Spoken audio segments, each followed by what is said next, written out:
On behalf of the Michigan Emergency Committee Against War and Injustice, we want to express our gratitude for inviting our representative, myself, Abayomi Ezekwe, here to speak. This is a very, very important day in regard to the character of the movement that's emerging right now in the United States.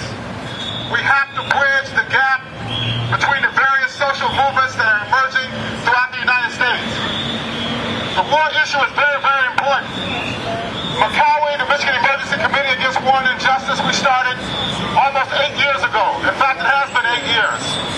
During the period of the military buildup in the Persian Gulf, the military buildup towards the U.S. invasion and occupation of Iraq.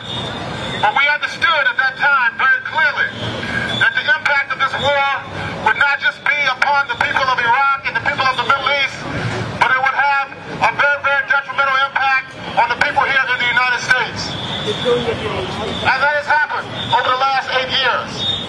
We've seen a decline in real wages in the United States.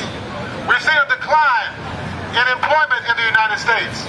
We've seen massive school closings, massive job elimination programs. And we've also seen an escalation in political repression right here in the United States.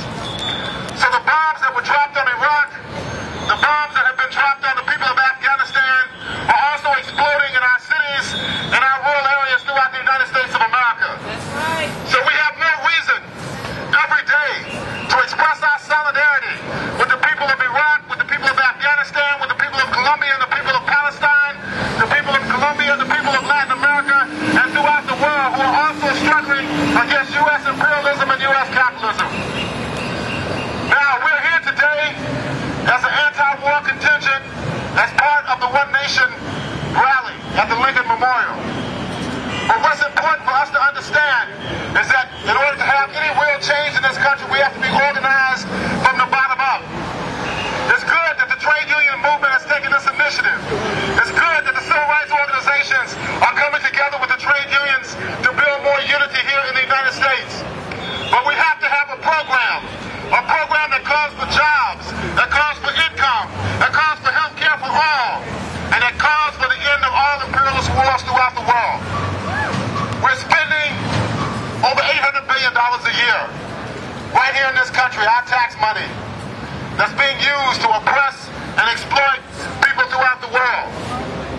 At the same time, we've given over $10 trillion of our tax dollars to the financial institutions here in the United States of America. So this is the fallout of decades of capitalist and imperialist policies here emanating from Washington, D.C. So we have to have a program to fight this. MCOWI and also the Moratorium Now Coalition from Michigan has called for a federal moratorium on foreclosures and evictions, and as well as utility shut-offs throughout the United States. We have millions of people right here in this country who are losing their homes every day, who are losing their apartments every day. People who are having their utilities shut off every single day and being forced from their homes and forced from their apartments. Also, we need to demand a federal jobs program to employ the 30 to 34 million people here in this country who are unemployed or underemployed in the United States. It's not enough to say that we need jobs. We need a jobs program on the style of the WPA during the 1930s that employed millions of people directly. We're not in favor of giving stimulus money to the multinational corporations, thinking that they're going to hire people. Giving money to the states who are already suffering tremendous budget deficits. They're just going to use that money to maintain what they can in regard to employment and programs in the various states. We have to have a federal jobs program, and we can afford it. All we have to do is stop bailing out the banks. All we have to do is shut down the war machine, and that's going to be key in our program of action. One final note. We have to unite to oppose the new round of FBI repression against our anti-war and solidarity activists that have taken place over the last 2 weeks. In the city of Detroit, we held a demonstration just this past Tuesday, saying that all of the grand juries should be stopped. All the subpoenas should be stopped. And that all the raids and the harassment of the the anti-war and solidarity activists to cease immediately. We need to build this national coalition to stop FBI repression. Thank you very much. We're looking forward to the march. We're looking forward to the rally. Let's stay united. Solidarity forever. Thank you so much. Yeah. On that morning, I had 4 FBI agents at my door wanting to ask me about a terrorism investigation.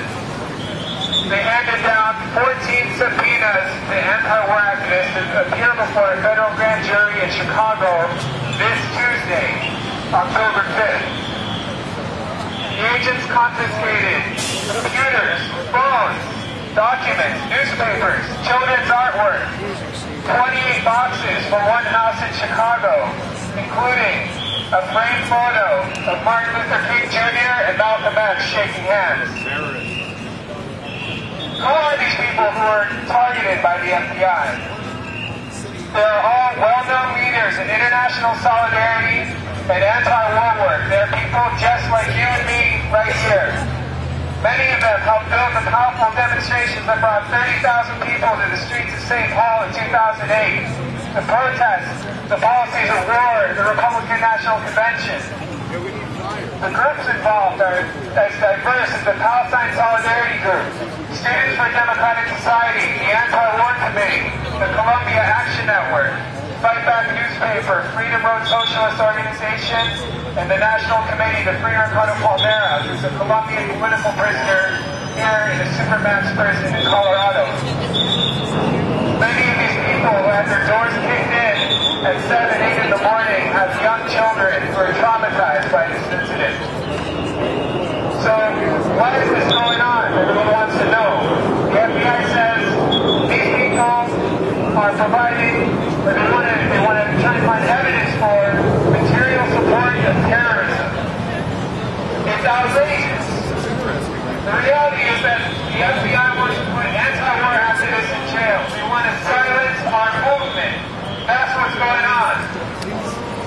They want us to be silent about poverty. They want us to be silent about war.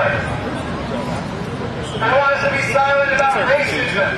We live in a world today, we live in a country today where 44 million people live in poverty, where the Afghanistan war has gone on for 9 years, where 75 people were just killed in Afghanistan last week by U.S. airstrikes, where the occupation of Palestine continued for generations, funded by our tax dollars, where the Iraq war has left more than 1 million people dead. And they want to say that anti-war activists are providing material aid to terrorism?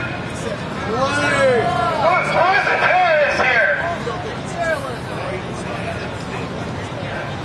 Dr. King said in times like these, we must break our silence.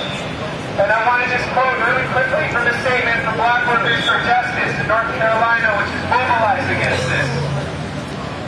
They said, we seized FBI government raids and attacks on African American leaders and activists during the 1950s, the 1960s, and the 1970s.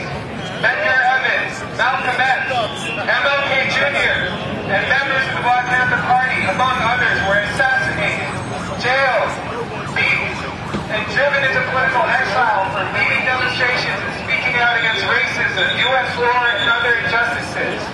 And we've seen that reality on the Puerto Rican national movement, we've seen it in the Arab community, and the anti-apartheid movement, and the movement in solidarity in El Salvador in the 1980s. I want to conclude by talking about what we're going to do. Our democratic rights and our civil liberties are under attack. On October 4th, Monday, there's a national holiday to Obama and Eric Holder to protest. On October 5th, the date of the first grand jury, there's going to be protests across the country, outside federal buildings and FBI buildings. Just this last week, we had 40 cities taking action with thousands of people involved. The Committee to Stop FBI Repression is at stopfbi.net. Look it up. We're going to be passing out some flyers here. Right? So, just to conclude, the people under attack are like us, okay? Our entire movement is under attack right now. So, what are we going to do about it? Are we going to be silent? No! No! We're going to speak out. confiscated